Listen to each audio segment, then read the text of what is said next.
Yeah, my pleasure, bro. I'm glad you mentioned it. So I do, but we've been wanting to have this conversation for such a long time now, and today it's happening.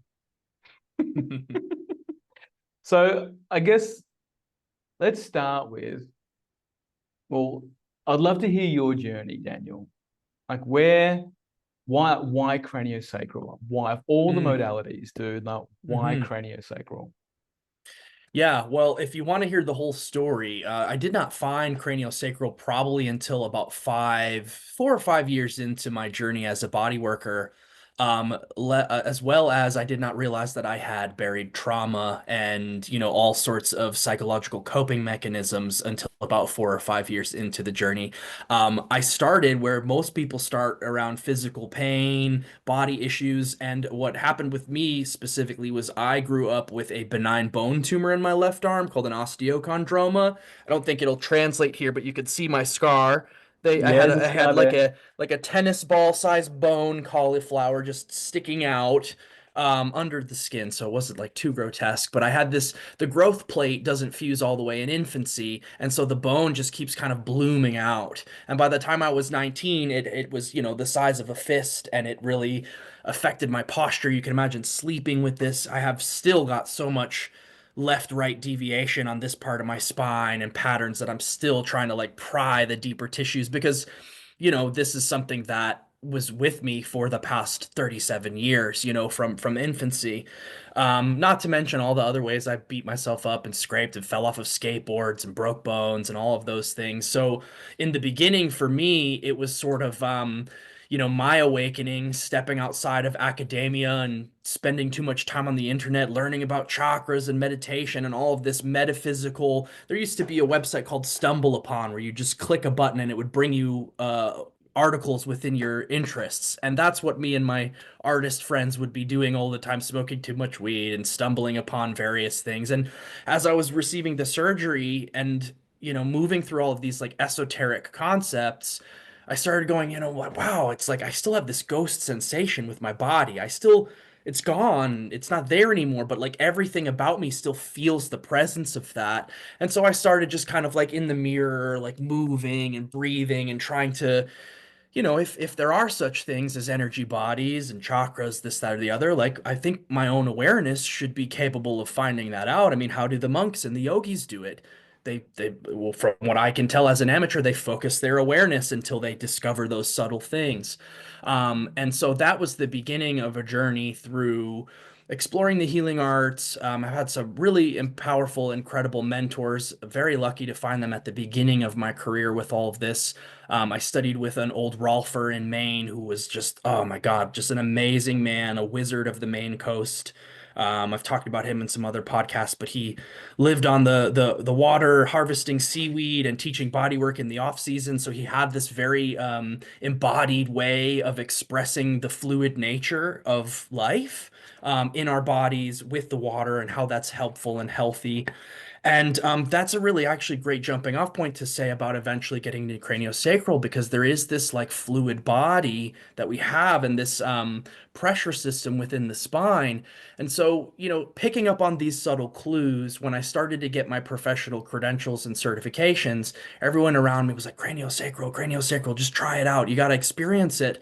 And my partner at the time was going through those trainings. And so I started to receive a lot of sessions in close sequence.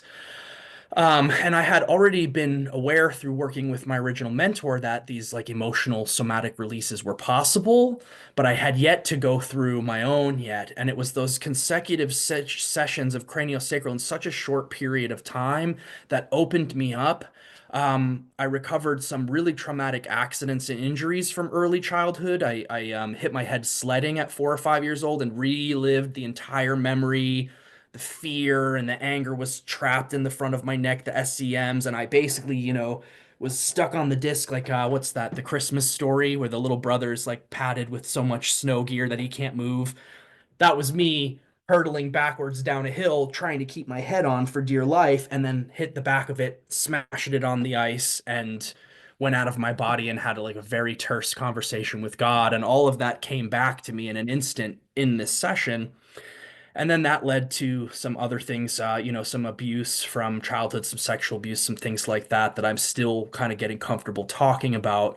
But yeah, a lot of things, just like the can of worms just opened for me. And I had started a business. I was, juggling my trauma while like rolling down the hill, just trying to keep all the plates spinning, if you can understand the metaphor. And yeah, my focus for a while was really just learning those modalities to help other people. And it's been a journey for sure of like really integrating all of the ways that the work has opened me up to the things that I needed to confront and address while also walking the path of someone who wants to be, a helper of other people. So I don't know if that brings any specific questions, but that's the nutshell story. And now craniosacral is an integral part of my practice.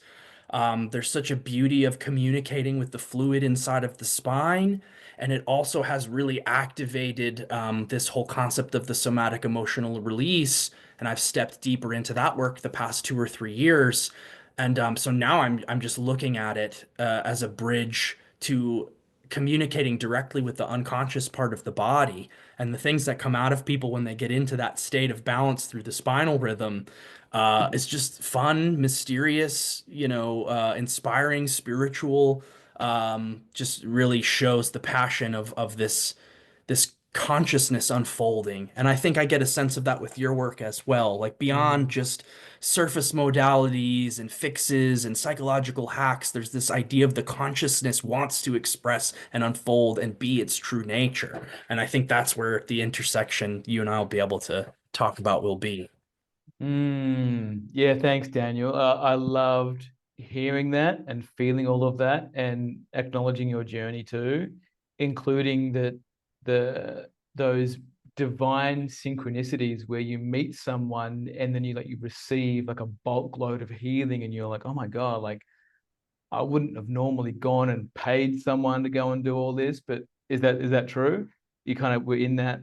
I got a whole bunch of craniosacral sessions in quick succession in your Yes. life experience. So I guess what I want to speak to in that is like when life gives you all these beautiful opportunities and you can really say either yes or no, because you could have said no to all those, bro. Right. Yeah. But yes, no, yeah, I'll do that. Yeah, I'll do that. And then the miracles that occur on the other side of that because you said yes to life, because life's gone, Mm. hey, there's this thing. Do you want to have a go? Like that's what really speaks to me, Daniel. And I think like the intersection of our work, I hear like how we mix modalities. It's more than just the fix it shop, like coming on, get on my table, I'm gonna fix you, I'm gonna send you out into the world so you can fuck yourself up again so I can fix you again. No, no, that's not what we do. Um, really taking a holistic approach to healing and bringing people back into wholeness and being the bridge between the part of themselves that doesn't believe they can have the life they want versus the part of them that does, or what their body's telling them, the intuitive wisdom that the body's whispering to them in their Mm. somatic pain, in whatever's going on for them, so they can be like, oh, there's some other thing here outside of the academia, outside of the books, outside of all the stuff that I've been saying, the chakras or whatever the esoteric spiritual stuff. There's a ground of wisdom in the body that like craniosacral can take me into and tap into and unlock so I can be fully expressed of who I am and what I'm here to do and be and interact in relationships because I mean I specialize in relationships. So I find when someone is holding on to the past in their body, whatever that looks like, it just shows up in their relationship system, whatever it is. But as soon as they can be present to it, acknowledge it and embody it and be like, oh fuck, that's a you said ghost. Like I call it like an echo, Mm. where that the past just keeps on wanting to replay in the present to just get healed, just get soothed, just get balmed. Um, yeah, that's what it opened up for me. Yeah, there's something that's been brewing. I think I'm still looking for the words for it, but I get a sense of the way that you probably speak with people. Finds there's this thing I've been trying to call maybe something like energetic equilibrium, right? Because there's not the ability to just go straight to that bomb, that salve, whatever. You have to be able to look and have an accurate starting position with what is, right? We don't have to label it as bad or wrong necessarily, but we have to look squarely at what is, right? And so the maybe feminine or yin imbalance side is to go, well, let's just keep everything nice and comfortable and sparkly and love and light, and we'll all go to the potlucks and nothing will ever really change, etc., etc. And that's too much of that like saccharin, like too much sweet is not too good for you. Likewise, we can't also, on the other side of it, be too hard or too like bully ourselves about, what that starting position looks like. But there's something that happens when you're able to just look at it square. And there's a metaphor there that's putting these things into language for me is really tough because I feel all these subtle forces within the body. And for me, it's like, well, when the pressure is exactly right, almost like Indiana Jones in the temple, right? It's like the pressure plate has got to be exactly right, and then the mechanism doesn't trip, or it does in this situation. But too much, negative outcome, or not enough, ineffective. So there's a way of, I think, I probably hear in the way that you present, guiding people through that choice of embracing life, um, where those choices open up to them and those potentials open up, where just being present with that. I'm losing the vocabulary for it already, but there's something, and maybe you can actually help me unpack it a little bit. But there is something about when that equilibrium is set, when the equation is balanced on both sides, and the force of awareness that's looking at what is equal to that. That's where it is all able to dissolve into this 0 point, and then anything is possible from there. I hope that makes sense to the listeners, but that's the best way that I've been able to describe it right now. Yeah, thank you, Daniel. Yeah, I can hear what you're creating here. And like some of my client experiences, like I don't always touch a client. There's some clients that I'll get on the table or get on the sofa or get out in the forest somewhere and I will do hands-on. There's some clients that I don't do hands-on, I do online sessions with. And what can show up is, and I've worked with craniosacral therapists before, body psycho kahuna therapists before online, and they will say that when I'm talking from this place or talking to a specific aspect of their trauma or a life experience, they experience pain and tension in their body that is unexplainable. Where Mm, they'll start saying, John, my jaw's fucking aching. Like, what is going on here? Or John, my hips are like burning right now. It's like, yeah, cool. mm. Just be with that. Be with that sensation. Breathe into it. Allow it to exist. Don't fight it. Don't try and give me a fucking story. It's like, oh no, this is that story from this time. It's like, no, hold on. Just be with it. Your body's trying to tell you something. Get your mind out of the way and just feel the thing. And there's something that happens there, Daniel, where the either there's something in my voice or the presence or being so acutely aware of what this lifehood experience is that it's resonating in their body. Mm, And mm. then once they move through it, it can either access rage or grief or something else that they've been denied, or a childhood story that they need to talk to, which gives me another breadcrumb to take me deeper into whatever it is that they're needing to Yeah. feel. But in that resonance, in that when 2 points kind of bridge, and there's something that equalizes, and then it goes, and the person's not the same again.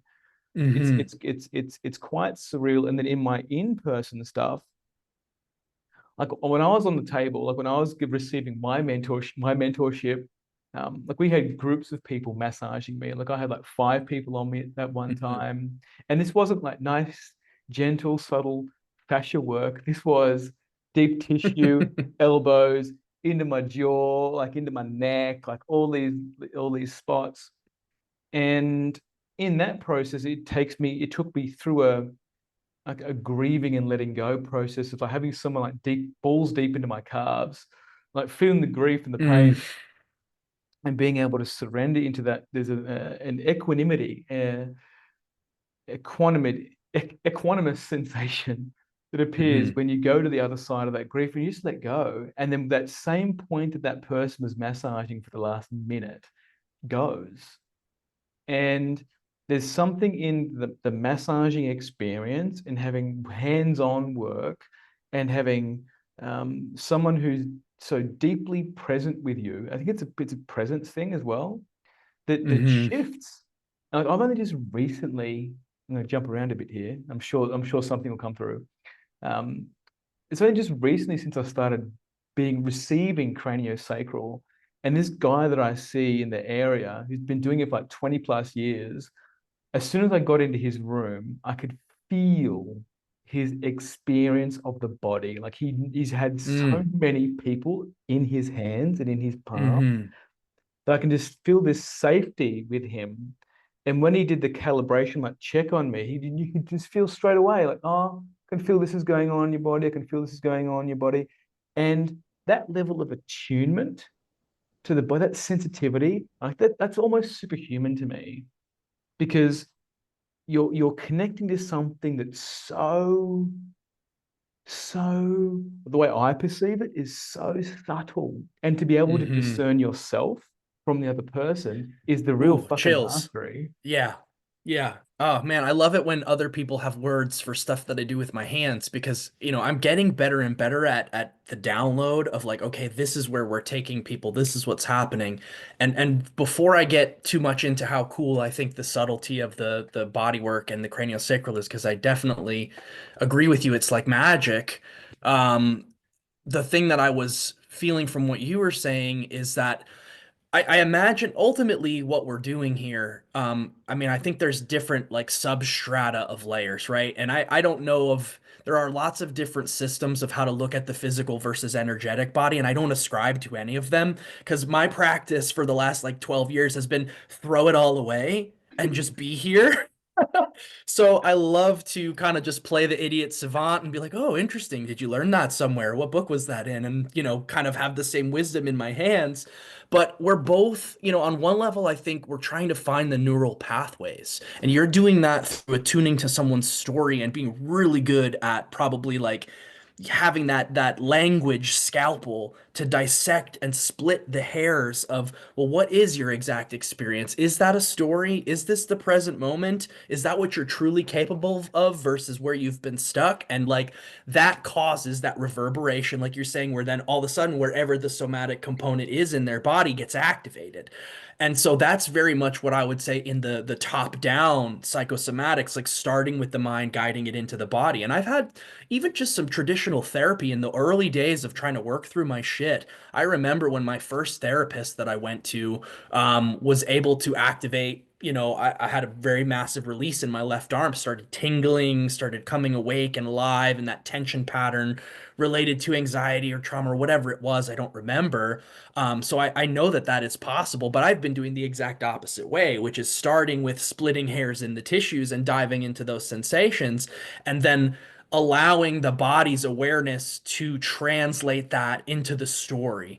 And so, it sometimes is a little bit more client guided, which you did say something earlier on about like sort of belief. I may be misrepresenting your exact words, but something about like what I took out of it was those choices that we make to say yes to life that we could have said no to, no, no, no. And that's what trauma does, right? Like, no, I don't want that. No, I don't need this. No. And I just like think about my dad and knowing his backstory and everything. I'm like, God, there's so many things we could have done to help, over the years. But no, I don't do that. I'm not that kind of guy. I don't do this. I don't do that. And I was like that for a long time for the first half of the journey and still catch myself doing it sometimes. But that belief is like, to be able to know and extend yourself to seeing that, hey, maybe if I take this first step into the unknown, something good could happen and rewiring that. So there's that may be, I guess, if anything, a limitation that I work really, really, really well with people who have done a lot of this inner work and interpersonal work and have certain tools. When I take people, sort of quote off the street and maybe are just dealing with their pain, well, I just appear as a massage therapist to them, and the conversation about what we're talking about, there isn't even really the crack in their perception to like suggest that in there. And that's part of the work. You just meet people where they're at and you try to take them and alleviate whatever stress you can from them. But for the people who have been, interested in what I've been doing as I move more into the somatic work, it's been really incredible to see the way that the craniosacral therapy brings people into nervous system synchronization. And some of the things that I look for when I work on people, one is rapid eye movement. So we know rapid eye movement happens when you lucid dream. It also happens in certain therapies like EMDR, which is for trauma processing, etc. And so that's my sign that they're actually starting to descend from the normal everyday alpha beta brainwaves down into, delta and gamma, etc.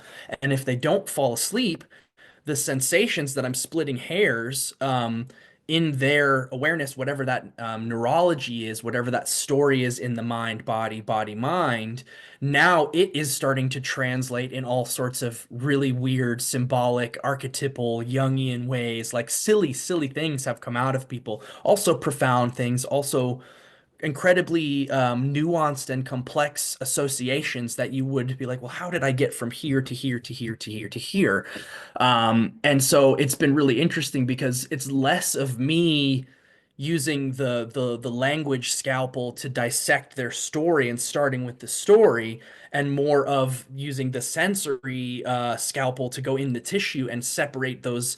Well, what is this that's here? This giant chunk around my shoulder. Let's split that into some smaller pieces and let them each talk. And then we realize one is shame and one is anger and one is the color purple, and we don't know why it's purple, but purple says walk down the path in your mind's eye and go to the waterfall, and there and people make these free associations that I imagine, without being a neuroscientist, is neural pathways opening up through symbolism that allow them to experience different things.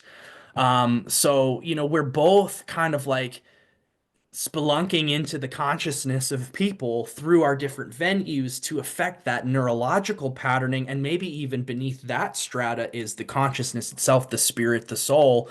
I don't consider myself an energy worker, but the more and more things move in this direction, and I'm sure if anyone had an experience working with you where you talked to them and their body changed, we would probably want to call that energy work.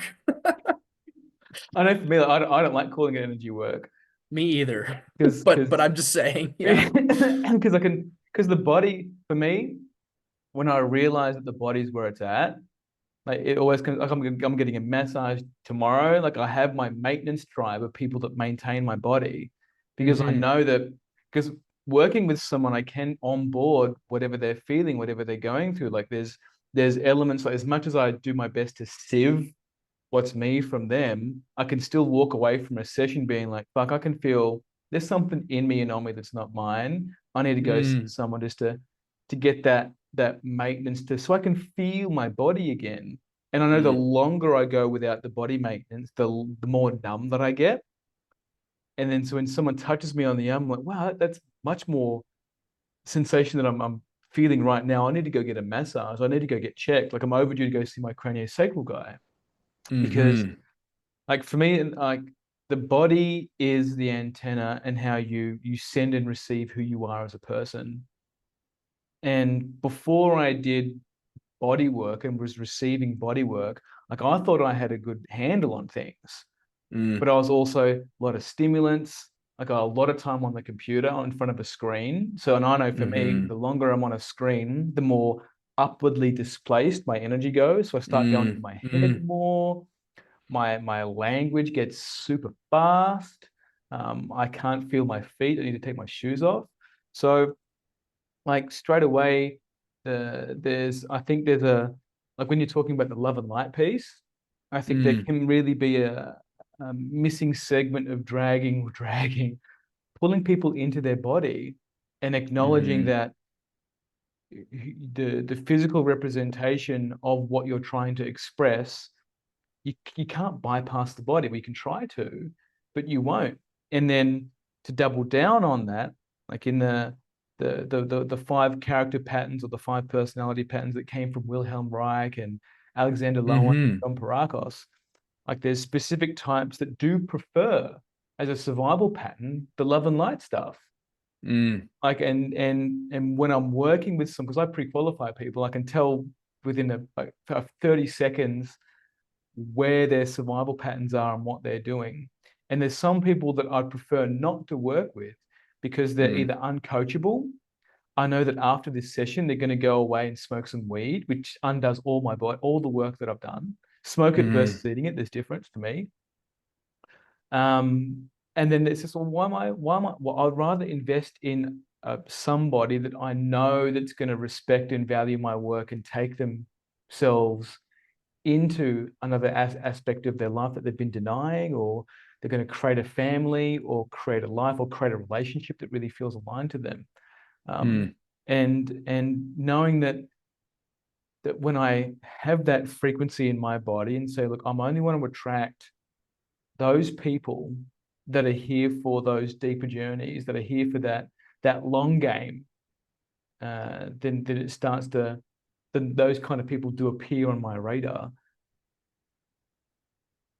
That I mean that sounds very much to me like what you're trying to describe about the antenna for sure. And I think over those forays into the love and light world and all of the different new age stuff. And I mean, because I've always been fascinated with esoterics, it goes beyond just watching The Matrix as a teenager, it's and not even just that, but studying some of the spiritual traditions and learning about their mystic initiated sides that you don't really know about unless you get to a certain place of understanding. It's always about like just wanting to be fascinated by and understand how things work and to really navigate that on a non-material, on a subtle level. But the information is there. It's just like where we're at and able to understand it, and our frame of reference locks us out of it. So I hear you. I know I've struggled at points in my journey to that's such a simple concept, like feel what you want to feel like when the thing happens to you and hold that frame. Well, if you're still holding on to so much other things in your body, so many dark spots of your awareness that have just fallen off of the map and you can't really access them too well, that's where, doing that sort of like cleaning out the bottom of the barrel, no matter how painful or uncomfortable it is, like going into those pain patterns to feel what they are.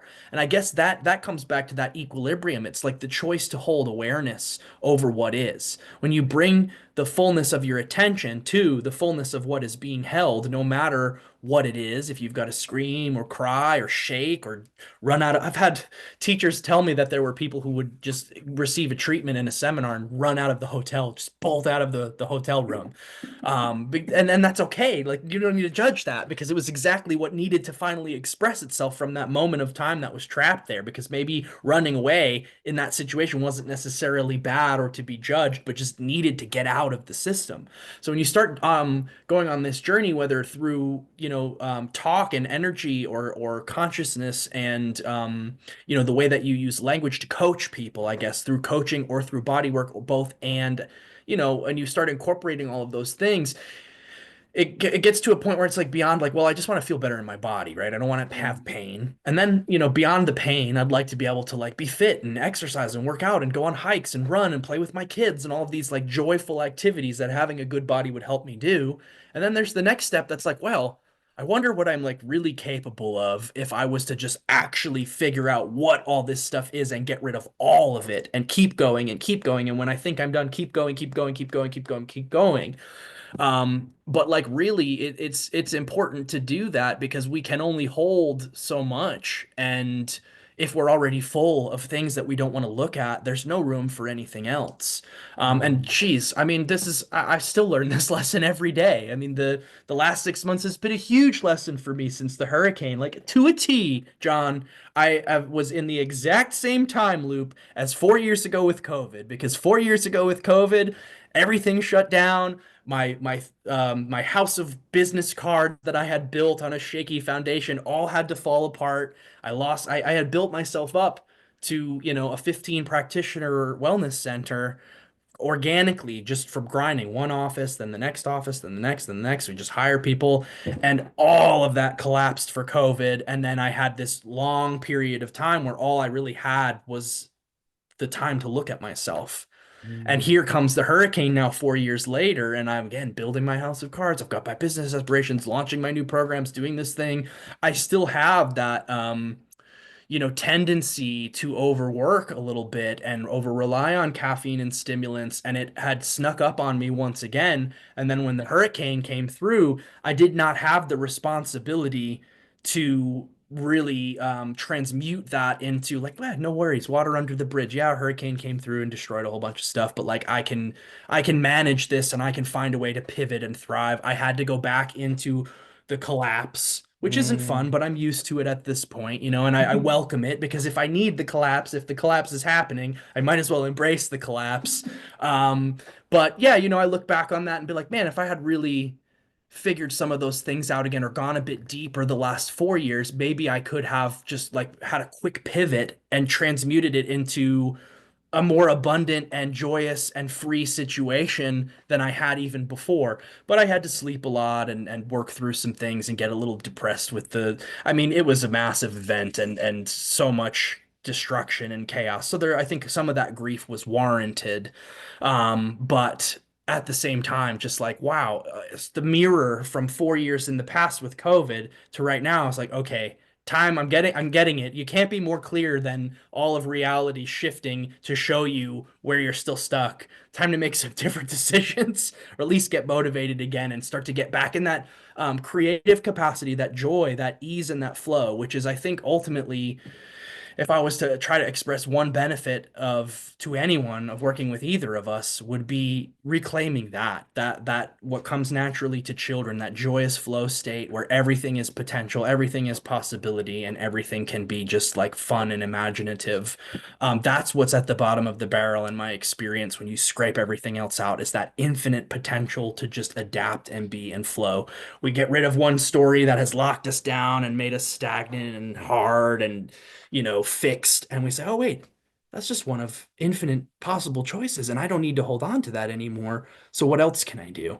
Mm. Which is, that's the joy in it for me, is to help people with those transitions and see their consciousness, walk them through that, through the symbolism, through the story, and so they can come to their own aha moment. It's just incredible. I love it. Yeah, thanks, Danny. And yeah, I hear that too, and for me, I love it as well.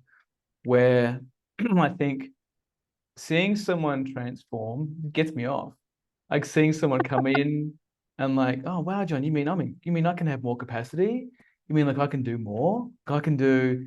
You mean that story that has been holding me back is me, my risk aversion or whatever it is, and really helping them connect in with that child because like for me, like the body armoring that shows up in clients that come to my world is that it's all the parents have said, no, you can't do that, no, you can't do this, no, and all those energetic, because the parent might think that, oh, I'm helping my child survive, right? But really they're holding the child back internally from whatever their adventurous streak is. And then you go to school, you go to Mm, traditional education, and it's all about risk aversion. So then when you want to create a business or start a relationship or do something else, you're kind of capped by your body's capacity to hold all of the greatness, all of the joy, all of the exhilaration, all of it. So I find people get stuck in like this either an anger or a depression cycle or collapse mm, into the can I do it all? I can't do it all. Like, and then go into their head to try and find all the solutions of, well, who else is doing it this way? Who's doing it the best way? And then trying to, but ignoring their own internal compass where maybe you don't need to go start that coaching business. Maybe you do need to go over here first. Maybe you don't need to go and study that thing. Maybe you do need to go over mm, here first and taking the first step in the correct for them direction allows the mm, spelunking to be much more uh, innocent and fun and playful. And I know the people that have either come across my screens or across my table or wherever I'm working with them. Sometimes I take people for walks because there's some mm, survival patterns that need to be walked to actually embody the whatever the conversation. Otherwise, it's going to their fucking head, which is okay because that's how they've mhm. survived. So when you're touching on a survival pattern, it's like, well, you don't want to fuck around too much, but you want to fuck around just enough, like to get that sweet spot. But in back doubling back to the capacity piece, is that when you're surrounded by people who also maintain that same level of capacity, it also limits your dreamscape. It also limits of what you can dream of, because all of Mm. their nervous systems create this a container and collusion almost. Because when someone leaves Mm-hmm. that container, it jiggles all of their fear, jiggles all of their, what do you mean you're going to go do this thing? That sounds really big. Oh, I hope you're okay with doing that. Like, well, you know what happened last time? It's like, Mm-hmm. yeah, Yes. and Yeah. That it's always when that dynamic gets expressed, it always brings me back to that period where I was like, obsessing over Castaneda writings, and I was like, oh, it's the shadow, it's the what the jaguar, it's the predator, and you can take that almost too far because I did not have very much fun during that period of obsession, but it was a necessary step on the path. And anyone else that's not familiar, it's like in the supposed, which I think they're probably legitimate. I mean, I'm not sure because people say Castaneda made it up in a research library, etc. But some of those things really hit true in terms of like actual shamanic practices. But seeing the shadow mind that has the Matrix, the Agent Smith, right? That metaphor, it can really zap the joy out of you and the compassion for seeing other people where they're at if they have not yet escaped that, and also kind of creates a weird subtle power dynamic, but it the metaphor always reminds me of just like I laugh at my old self back when I was like 19 or 20 and thinking I was going to become a shaman, et cetera, to tell you more about the foray through the love and life labyrinth. But yeah, it's a valuable construct. It's good to see things that way. And you're absolutely right. I mean, like there is a social construct dynamic. So do you find that that's when you approach people's deepest stories, do you find that that is a really big part of where the armoring is coming from, parental imprinting and social imprinting, or do you find yeah, it's possibly karmic or, bigger than it, relational? it can be all of it. So I do Hmm. find the most armoring comes from the family of origin. And Hmm. then depending on the survival pattern, sometimes I do need to acknowledge a karmic thing, because Mm. until I acknowledge that, they were a Palladian from planet Zulu or wherever it was, they can't move Hmm. through the next layer. So I need to say, okay, cool, Mm. yeah, great. Yeah, I hear that you've come from that past life. You're carrying that in your body.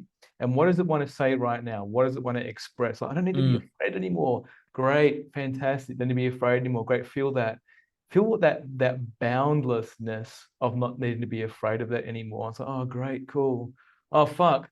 My dad used to tell me this thing, right? So then it goes back into the family of origin. Mm. Whatever the Mm. story that they're clinging on to that's giving them that external validation, you've got to go through it first. And having the compassion to be with it all. And I can joke about it now, but when I'm in session, having the compassion, it's all Yes, my of course. I'm you're the person that I'm working with, that's it. Like, you're the only thing Right. that exists to me right now. Like that presence of, this is it. I'm with you. And and in that, wherever their story goes, like, I'm not checking reality unless they're trying to start a relationship or having struggled with something else. Then I can check their reality and say, hey, this thing of you finding partners that you keep on chasing, and then you get them or you have sex with them and then they leave you. Like, Mm. that's a pattern, right? You've done it with the last Hmm. four partners. Like, is that something that you want to keep on doing, or do you want to have a look at that? And Right. then usually by just speaking to us, oh fuck, it is a pattern, isn't it? Because most people don't see the patterns. Oh, how could you? Yeah. For me, I'm like, for me, I'm like, how could you not see that? Well, people just don't. And I think part of my whole journey through life has been pattern recognition, people's behaviors. And even with my Mm. wife, like, she said, John, you're so much more observant than I am. I said, really? Well, they said, how did you see that just then? Because I was absorbing the entire environment all the time, Mm. like signs on the walls, people's mannerisms, like this, that, and the other. So didn't you see that guy have that conversation with the other woman? No, I wasn't even paying attention to that guy. So how do you even see that? Yeah. Always just looking for the patterns, and like, I love it. It served me really well in the film industry. I mean, you've said Matrix twice now. I've got to do a name drop. So when I first started working in the film industry, I got an opportunity to go to the Matrix set. Like, I worked for the company that supplied all the film cameras to the Matrix. Cool. So like, I'm just like, oh wow, there's so many full loops where I'm like, wow, people were talking about the Matrix. Fuck, I was on the set of the Matrix. Like, fuck. But yeah, bro, like I think doubling back to your question, it's whatever the initial armoring, it needs to be acknowledged in order to move through. But it's family of origin every time. Every time. It's either mummy, daddy, brother, Mm. uncle, grandma, something Yeah, where their bodily experience in this timeline is holding something in their body. And sure, there's some esoteric ones occasionally where they're from yeah. off world or there's something behind the veil that's influencing their life. But most of the time, the grounded bit is what did daddy say? What did daddy do? Mm, What did mummy say? What did daddy not do? What did mummy not do? Like, and I find that in that usually a woman is defending their mum, sorry, defending their dad and attacking their mum, and a son mm, is somehow defending their father and attacking their mum.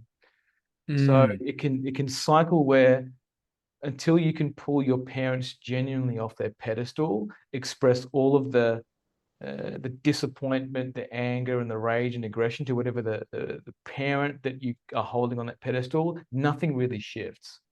mm, So the child will battle with wanting to defend the parent, but the adult can have all the insight and the overview of like, oh, dad was like this, and mum was like that, and my grandma said this to my dad, and then this thing. So there can be this trap of I can't feel all that because I understand my dad's trauma or I understand my mum's trauma. In mm. that story piece is when I give someone just full permission to be just unleash on me as if I was your dad. What's the fucking truth that you could never say to your dad because it would never land? I'll do that. I'll split my energy and your dad's energy. Like, Mm. tell me a little bit your dad. Like, tell me your dad's name or your mum's name. I'll be that energy. And there's something in that transference and countertransference that shifts something Ah, in their wow. story. Mm. And it gives them full permission to be like, oh, fuck, that feels like a load off my body. Like I can walk out of it. I feel lighter. Like what's happened there? And then I need to go get a Mm. massage. But in that, Yes, well, that's what's like, the first thing on my mind was like, how do you hold on to that? Because it's as a body worker, that's the one thing that they hammer into all of the ethical, coursework is be aware of transference and countertransference and don't do either one ever. Or if you mm, notice it happening, just neutralize it. And with craniosacral specifically too, we're more like the pong going back and forth, the ping pong. It's sort of just like the line of questioning that I will ask when the things organically arise will just be like, oh, yellow. Okay, yellow. Well, thanks for being here. Yellow, if there's any additional awareness or insight or wisdom that you've come specifically to communicate with the client today, we welcome to receive that in whatever format that it chooses to show up, sensations or images or words or just a knowing. And that kind of allows them to in almost the exact opposite way. It takes the countertransference and the transference off the table, and also there's not so much of me imposing narrative story work onto them. But it's interesting for you because you're kind of like, okay, well, this countertransference is going to happen, so just throw it at me. And yeah, that sounds really totally. cathartic in a totally different way. It's fascinating to see. That's why if ever we have the opportunity to have a case study of someone receiving work from both of us in a shorter period of time, I would love to study that and just see what happens because with all of these things, it's like there's so much mirroring and reflection going on, and there's so many. Forget the idea of masculine feminine polarity when I use that word, but there are so many nuanced polarities, right? Like we're all swirling around in this fractal, and as far as you can zoom in and as wide as you can zoom out, there's opposing forces and opposites. And playing with those therapeutically and not getting locked into one treatment modality. You don't do this, you do that. I think is really, really important. Just staying reflexive and present and really seeing what that individual is going to need to discharge whatever it is that they're holding. Because I know I don't have all of the keys and all of the tools. I can help people who are specifically ready for my work, but they may have already done some of the work that you've done or some of the work that other modalities have done. And I can't help certain people who have not approached any of this work as much as I want to see myself as that subtle cranial wizard, magician, and be so cool about everything I do, because I totally resonate with what you said earlier about just developing the subtlety. That's been my practice. Like, how much can I sensitize my own ability to split hairs of sensation and go subtler and subtler? I think it's the coolest thing ever. But there's certain people that of a certain mindset and belief pattern, like they need to do this kind of deconstructive work with you to break down that first layer of armoring that doesn't even allow them to see what I do as possible. Like that could be when people are in the social construct of, well, is it peer reviewed? Is it evidence based, et cetera, et cetera? It's like, well, I mean, I just let somebody out who had a massive catharsis and rewired the relationship with their mother they've had for 50 years, but I didn't get, peers to review it, and I'm sorry. But if you can't take the step into the unknown to see what might happen and be open, it's that locked down, closed down, and that is the perfect metaphor for that.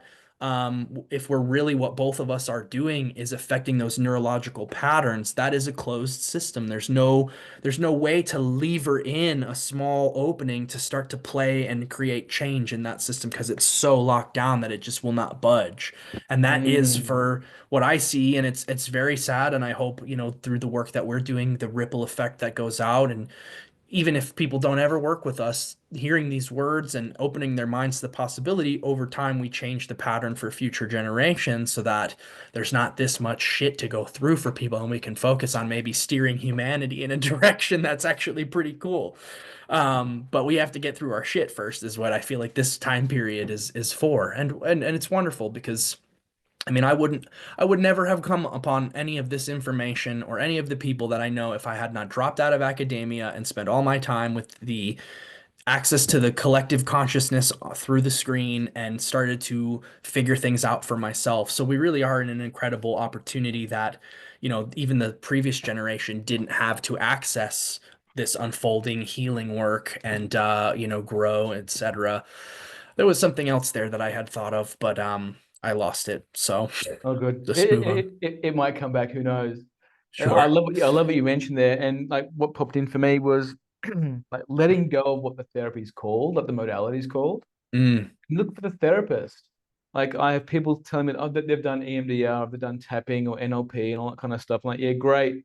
They're great to put on your mantelpiece. You've done those, but you hmm actually like who's the therapist? Who did you see? Like because like I mean like right now I don't know on your Facebook ads, but I get ads for like learn how to do NLP for $6. Okay, Yeah. good, great, okay. And who is it that you really want to work with? Like who does your body tell you that you want to work with?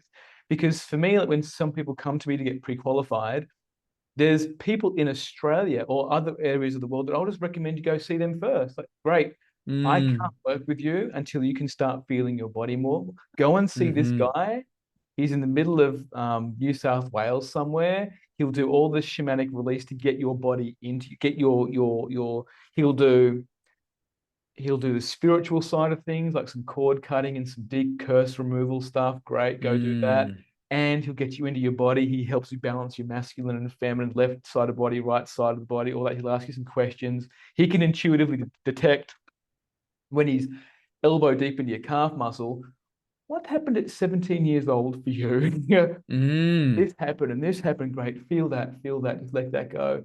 For me, that kind of work is not my ballpark anymore. That's Yeah. is someone that does that, especially go and see him or go and see a Daniel, go and see somebody else. And then once you've come to that point, then come and see me. Or we'll hmm use it in unison and going, you can book in with him and then you can come and see me straight afterwards, or vice versa. Mm, But I think it's really about connecting to the right person and just putting the modality over there. Like, yes, they're yeah. trained in this thing. It doesn't mean you're going to get the transformation that you really want. And then the people that come to me first, like John, I listened to you. My whole body said I needed to come and work with you. And the same thing happened Mm, with my wife. So John, like you're not the kind of guy that I'd date or go out with. Like she wanted a guy that had a van and dog and like was a surf bum. I said that was her kind of pattern for her. Um, yeah. and then but this guy that's intellectual, talks deeply, is into like body work and all this other deep shadow work and lower self work. And that's not my kind Mm. of guy. But then when her body was like, John, my body just wants to be around you, I'm like, yeah, cool. All right. Well, I'm keen to explore this. Let's just see where this goes. Right. And so there's some wisdom in the body. I think a lot more people are bringing online, and either you're Hmm. going to be dragged through it kicking and screaming by just the karmic cycles, or you can choose to go into it graciously of like, Yeah. fuck, all right, I can feel this calling. I need to have this phone call. Step into the unknown, like you said, Daniel, like the unknown, bro. Like that's the juice. Like Mm. that through that portal, like the universe just goes, oh, you get it. Get it? Keep on doing that and watch all Mm. the stuff that just falls into place for you when you keep on stepping through that portal, whether it's going to work with someone, traveling to another country to go work with someone, dropping some huge dollar figure on a coach or a mentor or some bodywork sessions that you've never done Right. before, right? Right. What do you mean that what do you mean this is going to cost me this much money? It's like, yeah, it's going to cost that much because that's what it is. Like I need to pay for my own maintenance. Like this is the next Mm. tier. If you want to go through the government and through your insurance, because for me, I don't accept insurance payments. Yeah. Same, same. Wouldn't even qualify if I tried. The same, right?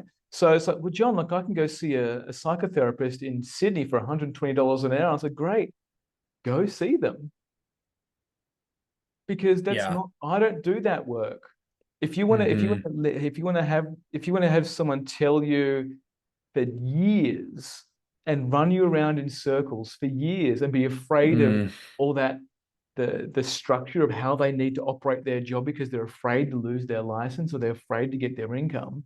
That's going to give Mm. you a type of transformation that's not what I give. Like I'm about a full holistic like tower moment, right? Pluto tower moment. Mm. So I'm like, Yeah. you got to Yeah. go through those. There's no sidestepping it. It'll just come back in some other way. And until someone's ready to really step through that unknown, like they're not ready. They may never be ready.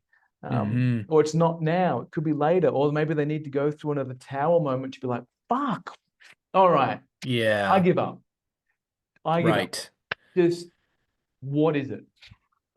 Yeah. Do I need another natural disaster or like, global plague or global psyop, however you decide to look at the Totally, situation? totally. Do I need another one of those to realize that I'm burning myself out? That's me. And I'm like telling you, it's so uncanny the way that 4 years, just the whole thing. I'm like, oh my God, another massive event is gonna shut me out and put me under for a few months. So yeah, at that point you would hopefully be listening. But yeah, so there were a couple things that came up during that. I mean, I have read some of your story and your backstory and just the change that you've gone through from the type of person that you saw yourself in the past and masking and people pleasing and all of that stuff. And I guess the reason why I'm commenting on that is just that deep transformative Pluto essence. And I think I'm not sure. I think you might be a little bit older than me, but I think a lot of us in the Americas, born in the late 1980s, have a similar Pluto position in our charts. Like there's a big Pluto thing for people who are whatever the Indigo generation, right? The late 80s. And I've just that's been it. I mean, gosh, I had no idea how much trauma I was actually holding on to. You would not recognize me, bro. There's very few pictures of me circulating around when I was like 23, 19, and I was like emaciated Harry Potter boy, and I kept trying to qigong my way out of it and meditate my way out of it and all of these things through the love and light movement, had my heart broken by the intentional community dozens of times, and it's like, okay, something about this isn't working. And then as the trauma release bodywork started to come more into my journey, like not just seeing my teachers do it to people, but oh shit, it's happening to me. The can of worms is coming. These memories that I've repressed intentionally that I don't want to feel anymore. And everything that's happened since then, it's like, it sucks, but it sucks with a purpose. And that's the part that feels like you're burning a fire, but you're burning through something that like just get rid of this. All this sludge, whatever's stuck in here, just freaking burn it in the intensity of this pain and I'm willing to do all of that, it's not for the faint-hearted. Like this work Mm. that we're talking about to really make the best out of it, to transform your life and your body and your health and all the things that come with it, because we also know if we don't address these pockets of guilt or shame or anger, they're going to turn into cancer or liver disease or, mental issues, insomnia, et cetera, et cetera, et cetera. All of the deep chronic health issues that people come to me with. I'm like, well, I can't necessarily fix or cure, et cetera, et cetera. Like I see a lot of autoimmune people, and always, almost all the time, there's a deep, deep trauma buried underneath it, or several of them. Um, and I had, one woman specifically, there was a major thing underneath the flare-ups for the lupus was a cesarean section that was just like extremely traumatic. And we had to move through a lot of layers of guarding to get to that pocket of scar tissue for that experience to come back and start moving. And when you start to release these things from a bodywork level, and I'm sure also from your work, like it changed the relationship of her hip and her knee and her left foot. Like they no longer had that postural distortion there. And then another one, to talk about like, the imageries that come up for people. We did a gallbladder release, and at first it was like she was getting pictures of peach ice cream and cheese. And then as the release occurred, the two pieces of cheese were holding hands and dancing and they were happy again. And I was like, I'm not really in the work that I do supposed to influence your perception of what this is, but maybe you should just ask yourself what your relationship with dairy is. And it was like, I'm not supposed to have it. And I know it's really messing me up, but that was the trigger for the inflammatory response that triggered the autoimmune response. And the mast cell flare up was starting from the blocked gallbladder. So, these things, and there was a story related somewhere to that about like, the grandmother being the protector from the abusive mom, and the grief over missing the grandmother was all wrapped in with that. I never will really know what someone's story is, the same way that you seem like you maybe really dig in there and get it like super clear. I kind of am like, I'm not here to know. That's kind of the safety that I provide. Is like, you don't need to tell me anything actually, because we're going to handle it on the body level. And some people need that as opposed to like, maybe being ready for your work where you go in and be like, we're going to nail this thing down and we're going to cut it out, and you could look at it and decide if you want to keep it. But it's just also fascinating, the way that, I think people need to realize is accessible to them. And it's the same thing you were saying. Like, you want to go to the mental health therapist from the Western academic left brain model that doesn't know what the experience of moving over into body oriented consciousness and right brain symbolic. And this is what I think I lost earlier and I was wanted to bring up is that, we're in a world of symbolic information, right? Language is symbols, it packs energy, it has, information in it. But when you move beyond the left brain symbolism into the right brain and into sensation, there's so much more information that is accessible through that. And so I think where I see some people getting stuck is like the whole like feeling the feelings thing. Well, I like to reframe that around like it's not just emotions, but sensations.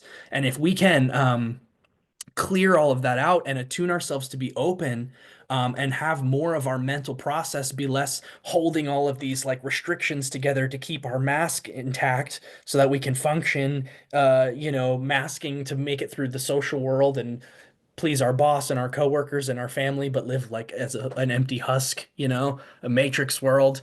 When we free up ourselves from holding all of that shit together, there is the freedom to be able to sense and notice. And you mentioned something about like your own perception and how much you are able to notice things and take things in from the environment. If you're not holding on to all of this crap, you're more accessible to that relationship that you want. You're more accessible to the subtle nods from the universe that are like, hey, here's a path of opportunity for you. Why don't you take the step over here? And when you're clenched down, you're just in survival mode. You can't see, a foot in front of you, and you're in that loop until you decide you want to break it. So I really appreciate you and your work and having this conversation, because these are the kind of things that help people understand like what's possible as we transition away from that left brain conceptual academic control model of the human experience. And we realize like, wow, there's a door with like way more information. We may have to like develop this subtle intuition to be able to really make sense of it, but we're changing our sense making over to navigate, hopefully a next epoch or era of humanity where, like I said earlier, we don't have to deal with all this shit anymore and cleaning out all the generational trauma. We can just move forward into like being joyous, creative, awesome beings and, not traumatizing our kids so that they don't have to deal with it. Totally. And I think that's the end goal. I know for me, like Luca, my son, Cassie and I joke about it, about how he has no idea how good he has it. Mm, Like Cassie's trauma, like mostly like more neglect, my trauma, more neglect. So we don't mm, have all these capital T traumas of like mm, mm, sexual assault or that kind of stuff. Like my mm, parents mm. stayed together, but the kids, I'm Yeah. the eldest of five. So for me, the status quo and mediocrity was the trauma. Mm, And I could have stayed in that film industry job I was in there for 17 years and I had a wow. career trajectory there and I could have stayed there. I could still be there. But it wasn't Mm, until I was really present to what am I doing here? What is this actually like? I'm perpetuating an industry that mm, is all about distraction and false truths and keeping people medicated. And I mm, can't be a part of that journey anymore. And seeing all of that, Daniel, I'll wrap it up here, is that it wasn't until I gave myself permission to be something else and go against my family system, even though my family said, John, you can't, why are you going to leave that career for? You're going to sell your house? You're going to do what now? Like, what is that? That was the first portal of my unknown, was not looking for the external validation from my family system. mm, The further validations have been not wanting to get external validation from like my partners or anywhere else. It's like, no, I'm free, but in order to be free, I need to acknowledge that I am getting all these downloads and signals that when I follow that pathway, it's going to lead me somewhere. And if I can remove the mm, morality from it and whatever the accolades or the achievements that come from it, mm. I'm going to have a Yes. fucking awesome life. And I do, right? So like we just you just have a great life by living life in that present moment, and of course you plan for the future. It's like all Mm, about love and like presence. With presence, it's like no, well, what's my future? Like I do need to know what my income's going to be next month. I do need to know what my right. expenses are. There's a structural, grounded, masculine essence that needs to be there that complements the feminine. But in order to Hmm. get through that, I needed to deal with my mummy and daddy issues and my God issues Yes. coming from like Yeah. religious, like a Christian Mm, background, like dude, that had some roots in there that needed to be cut out and replaced with something else. yeah. Awesome, man. Well, I really have appreciated the conversation. I'm not sure if we're at our time here now or if this was about when you wanted to wrap up, but I feel Yeah, pretty let's wrap it well up. expressed and I think there's definitely room for future conversations in sometime down the road, but I think people will get a lot out of it. So I'm really excited to listen to it back. Yeah, awesome. And then for you, like offerings wise, like what's something that you're really excited about putting out there now, or are you still recovering from the hurricane stuff? Like what's there for you? Yeah, well, so I'm ignited partially out of the big break I got over the last couple months, but also, a little bit out of that necessity motivation, not in a fear-based way, but just like it's time, I can't really sit around much longer. Locally, things in Western North Carolina are still just like uncertain because it's a huge tourism economy. So my local based practice is kind of just dwindling. But in the past year, I had kind of been moving away from that anyway by offering these longer term intensive treatments where I would work with somebody for 5 days in a row, multiple hours. And I think I'm also going to get my butt in gear about starting to teach too and start doing practitioner trainings. So that's not here yet, but the big thing that I'm looking at right now is doing more of the intensive therapies because that level of time of saturating into the tissues and into the sensations really gets us to that breakthrough point much more than just coming for an hour or two every week or even if you come multiple times in a week like you've got to go back into your conceptual mind back into your sympathetic nervous system activate yourself for work as soon as you get back out into the world. I'd rather keep somebody in the bubble for 5 days because we have really a huge opportunity to move through the tension patterns in their body and start to uncover the deeper stuff. So that's what I'm Mm. doing. I'm hosting them here. I'm traveling around the US a little bit. Not international just yet, so maybe someday we'll meet in the flesh. But for now, just kind of sticking around the Southeast and the East Coast. But yeah, I'm welcoming people. Asheville and North Carolina is fine to come visit. You know, there's still some damage around the rivers and stuff, but I've got a wonderful retreat partner, beautiful domes with Moroccan tiles and all sorts of stuff. She's my neighbor. Like just the domes started going up on the hill next door to us in the mountains, and I was like, I got to figure out what that's about. Come to find out, it's a wonderful opportunity for me. So I'm glad that I have enough bandwidth open to receive that. Yeah, so if anyone out there is interested in doing a somatic bodywork intensive, breaking up the fascial patterns, getting into the craniosacral rhythm, experiencing that deep healing trance in the deeper brainwaves, I'm here for that. And John, do you want to share? I mean, you know, this is your platform, but if you want to do a spot for Dude, your work, yeah, thanks, bro. Yeah, thank you. I really appreciate that. just for my Dude, audience, they'd probably love to hear it. Yeah. yeah, awesome, man. And I love your offerings too, dude. That sounds fucking awesome. And also the multi-day stuff and having the longer time. Like I'd recommend that to anyone that would be Mm, listening. It's the multi-day sessions that really give the breakthroughs, the mm, extended time with a practitioner that can see what's going on and feel what's going on in your body. It makes the difference. Like transitioning out of this, the allopathic, go to a doctor, get a thing, leave. Like, no, yeah. hang around, get a full treatment, right? Actually go through that eye of the needle. That's when Mm, the real juice happens. For me, offering wise, yeah, I've got my new offering called Aligned Attraction, and it's specifically aimed at singles who are stuck in their exhausting relationship patterns. And I help you repattern your attraction at an instinctual level, instead of trying to use all these dating hacks and mindset fixes and all this other stuff. mm, Now, your attraction's an instinctual thing, which is held in your body. And it's basically, it comes from your mum and your dad, whether or not you want to agree with that or not. Like, if you're listening, it's a mummy and daddy thing, and we can talk about it. We can unpack it at a hilarious and serious level. But who you're attracted to is built into the survival pattern of the species. And right now, I think the conversation that we're having, Daniel, is moving out of that survival pattern into something that's more thriving. To do more love and light speak, thriving life. It's like, no, it's actually, you can have an incredible life, but you really got to get into the bones and the fascia and the muscles of what you've structured your body and life on. And you can't bypass that by thinking your way through mm, it or praying your way through it or chakra balancing your way through it. mm. It's the body is the crux of the whole thing.